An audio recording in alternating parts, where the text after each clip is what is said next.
قرآن مجید کی سورۃ الاعراف کی ایک آیت، صرف ایک آیت، اور ہمارا کام ہے اس ایک آیت میں جو ایک گہرا نظام چھپا ہوا ہے نا، اسے سمجھنا۔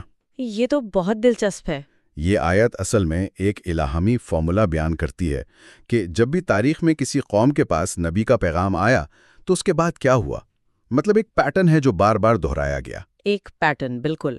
تو آئیے اس آیت کے لفظ لفظ میں اترتے ہیں اور دیکھتے ہیں کہ اس میں کیا راز چھپا ہے۔ اور میرے خیال میں اس گہرائی میں جانے سے پہلے یہ بہتر ہوگا کہ ہم سب سے پہلے اس آیت کو سن لیں۔ اس کی تلاوت جو ہے وہ اس کے مفہوم کو سمجھنے کے لیے ایک بہترین نقطہ آغاز ہوگی۔ بالکل۔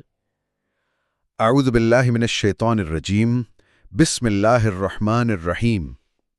اور ہم نے کسی بستی میں کوئی نبی نہیں بھیجا مگر یہ کہ ہم نے اس کے باشندوں کو سختی اور تکلیف میں پکڑ لیا تاکہ وہ عاجزی اختیار کریں۔ جی۔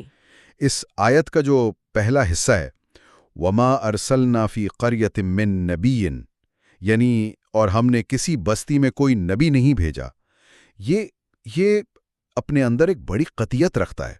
یہ کسی ایک واقعے کا ذکر نہیں ہے۔ ایسا نہیں کہا جا رہا کہ نوح علیہ السلام کو بھیجا تو ایسا ہوا یا صالح علیہ السلام کو بھیجا تو ویسا ہوا۔ جی، یہ تو ایک قانون کی طرح لگ رہا ہے، جیسے فزکس کا کوئی اصول ہو، ایک یونیورسل لا۔ آپ نے بالکل صحیح لفظ استعمال کیا۔ ہاں، ایک یونیورسل لا۔ اس بیان کی اصل طاقت ہی یہی ہے۔ یہ ایک قاعدہ کلیہ قائم کر رہا ہے جو اللہ تعالیٰ کے انسانیت کے ساتھ معاملے کا ایک اہم پہلو واضح کرتا ہے۔ اور یہاں الفاظ کا انتخاب دیکھیں، قریہ کا لفظ استعمال ہوا ہے۔ قریہ، اس کا مطلب صرف کوئی چھوٹا سا گاؤں نہیں ہے۔ عربی میں یہ لفظ کسی بھی منظم انسانی آبادی کے لیے آ سکتا ہے، چاہے وہ ایک شہر ہو، ایک ریاست ہو یا ایک پوری تہذیب۔ اور پھر نبی کا لفظ بھی عام ہے، یعنی کوئی بھی نبی۔ اچھا، تو اس کا مطلب یہ ہوا کہ یہ اصول کسی خاص جغرافیے یا کسی نسل یا کسی خاص وقت کے لیے نہیں ہے۔ نہیں، بالکل نہیں۔ یہ انسانی معاشرے کی بنیادی ساخت سے جڑا ہوا ہے کہ جب بھی کوئی معاشرہ ایک خاص سطح پر پہنچتا ہے اور اسے ہدایت کی ضرورت ہوتی ہے اور اللہ ایک نبی بھیجتا ہے تو یہ قانون حرکت میں آ جاتا ہے۔ جی، یہ بہت گہری بات ہے کیونکہ ہم اکثر انبیاء کے قصوں کو الگ الگ کہانیوں کے طور پر پڑھتے ہیں۔ یہ آیت ان سب کو ایک ہی دھاگے میں پرو رہی ہے۔ بالکل، یہ ایک ڈیوائن پروٹوکول ہے، ایک طے شدہ ضابطہ۔ یہ ہمیں دعوت دیتا ہے کہ ہم تاریخ کو صرف واقعات کے مجموعے کے طور پر نہ دیکھیں، بلکہ ان واقعات کے پیچھے جو اصول کام کر رہے ہیں ان کو سمجھنے کی کوشش کریں۔ اس ایک جملے نے پوری انسانی تاریخ کے ایک بہت بڑے حصے پر محیط واقعات کو ایک ہی اصول کے تحت جمع کر دیا ہے۔ ٹھیک ہے، تو یہ اصول تو قائم ہو گیا کہ نبی کی آمد ایک بڑے عمل کا پہلا قدم ہے، لیکن اس عمل کا اگلا حصہ سچ کہوں تو مجھے ہمیشہ سوچنے پہ مجبور کرتا ہے۔ کون سا حصہ؟ آیت کہتی ہے اِلَّا أَخَذْنَا أَهْلَهَا بِالْبَأْسَاءِ وَالضَّرَّاءِ، مگر یہ کہ ہم نے اس کے باشندوں کو سختی اور تکلیف میں پکڑ لیا۔ یہاں آ کر نا ایک سوال اٹھتا ہے، نبی کا آنا تو ایک رحمت ہے، ہدایت کا نور ہے نا، لیکن اس رحمت کے فوراً بعد سختی اور تکلیف کا ذکر کیوں؟ یہ تھوڑا عجیب نہیں لگتا؟ جیسے کوئی ڈاکٹر علاج کے لیے آئے لیکن سب سے پہلے مریض کو مزید تکلیف میں ڈال دے۔ اس میں کیا حکمت ہو سکتی ہے؟ یہ سوال بہت فطری ہے اور یہ آیت کے بالکل دل تک پہنچتا ہے۔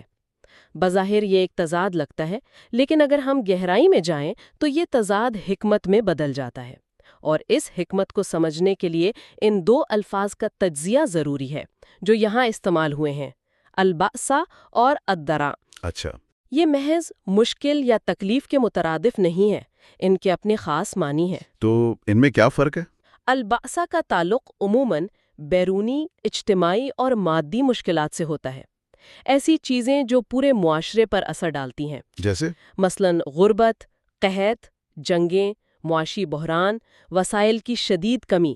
یہ وہ آفات ہیں جو ایک قوم کی طاقت کی بنیادوں پر حملہ کرتی ہیں، اس کے اجتماعی غرور کو چیلنج کرتی ہیں۔ یعنی وہ مسائل جو معاشرے کی بنیادیں ہلا دیتے ہیں، ایک ایسا بحران جس سے کوئی فرد، چاہے وہ کتنا ہی امیر یا طاقتور کیوں نہ ہو، بچ نہیں سکتا، اس کی لہر سب تک پہنچتی ہے۔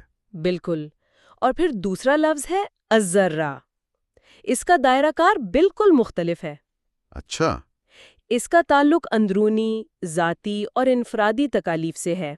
جیسے کوئی بیماری، جسمانی درد، ڈپریشن، خوف، بے چینی، کسی اپنے کو کھو دینے کا غم، یہ وہ مصیبتیں ہیں جو انسان پر ذاتی سطح پر حملہ کرتی ہیں، اس کی روح اور اس کے جسم کو تکلیف دیتی ہیں۔ اوہ، یہ تو واقعی ایک مکمل گھیراؤ ہے۔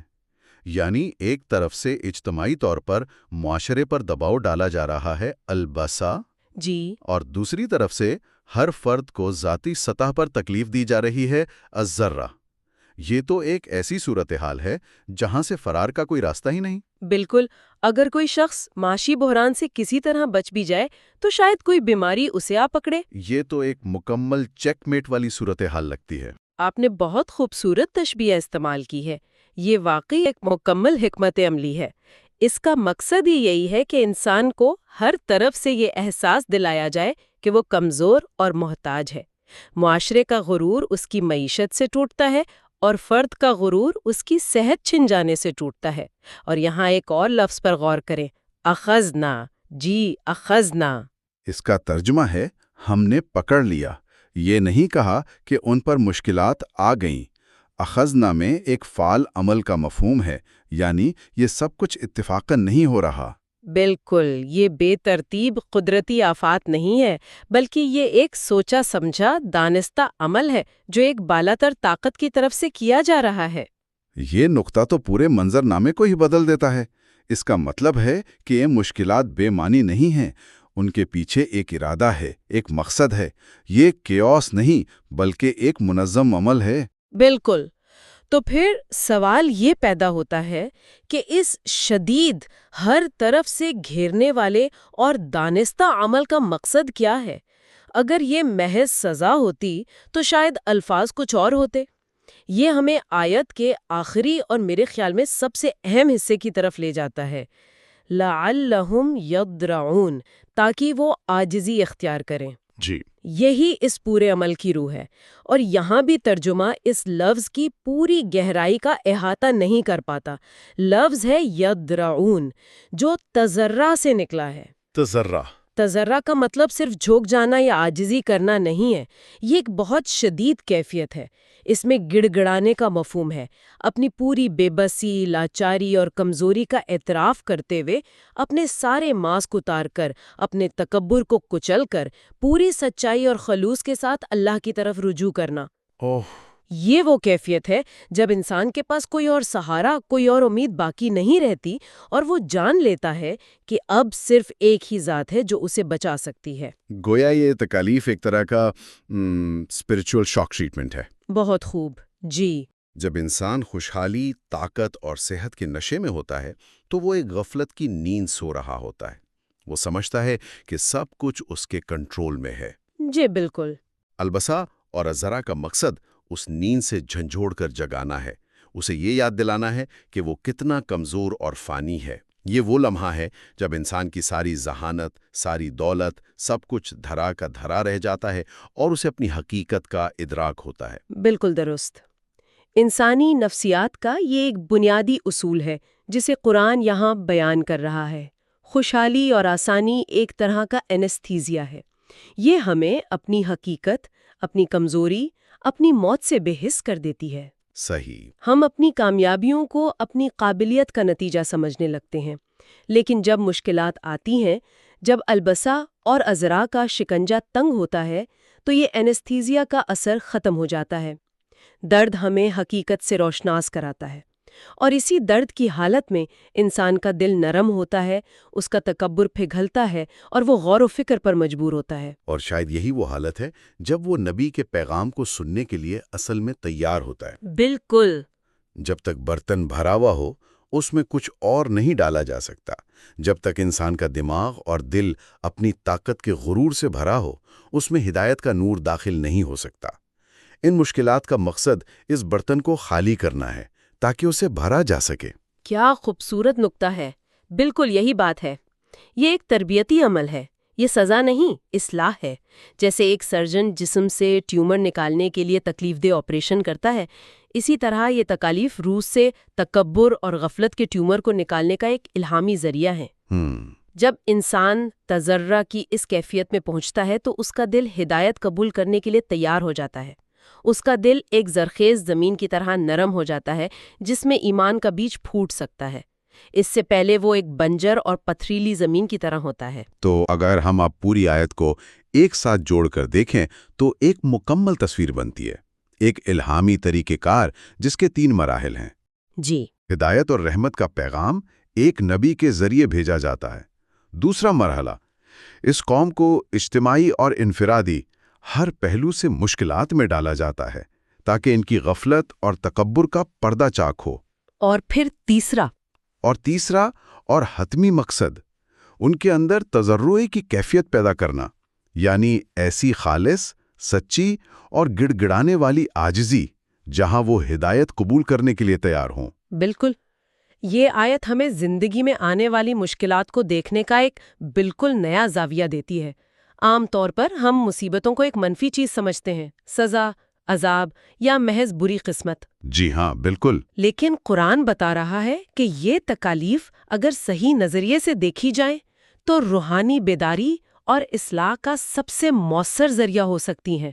یہ ایک ایسا موقع ہے کہ انسان اپنی خود فریبی سے باہر نکلے، اپنی حقیقت کو پہچانے اور اپنے خالق سے اپنا رشتہ درست کرے۔ اور یہ بات صرف گزری ہوئی قوموں کے لیے نہیں ہے، یہ آج بھی اتنی ہی سچی ہے۔ آج بھی معاشرے معاشی بحرانوں، وبائی امراض اور جنگوں یعنی الباسا کا سامنا کرتے ہیں، اور افراد بیماریوں، ذہنی دباؤ اور ذاتی نقصانات یعنی الدرہ سے گزرتے ہیں۔ ہر دور میں، ہر جگہ۔ یہ آیت ہمیں یاد دلا رہی ہے کہ ان حالات میں ہمارا رد عمل کیا ہونا چاہیے۔ ہمارا رد عمل مایوسی یا مزید سرکشی نہیں، بلکہ عاجزی اور تضرع ہونا چاہیے۔ اور اس میں اللہ کی رحمت کا پہلو بھی پوشیدہ ہے۔ وہ فوراً کسی قوم کو تباہ نہیں کرتا، وہ پہلے جھنجھوڑتا ہے، بیدار کرتا ہے، واپسی کا موقع دیتا ہے۔ یہ مشکلات اسی بیداری کا علام ہیں۔ اگر کوئی اس علام کو سن کر بیدار ہو جائے اور اپنے رب کی طرف پلٹ آئے تو وہ کامیاب ہو جاتا ہے۔ صحیح۔ لیکن اگر وہ اس علام کو بند کر کے دوبارہ غفلت کی چادر اوڑھ لے تو پھر اگلا مرحلہ آتا ہے۔ لیکن اس آیت کا مرکزی پیغام اصلاح اور رحمت کا ہے، سزا کا نہیں۔ بہت بڑا سبق پوشیدہ ہے۔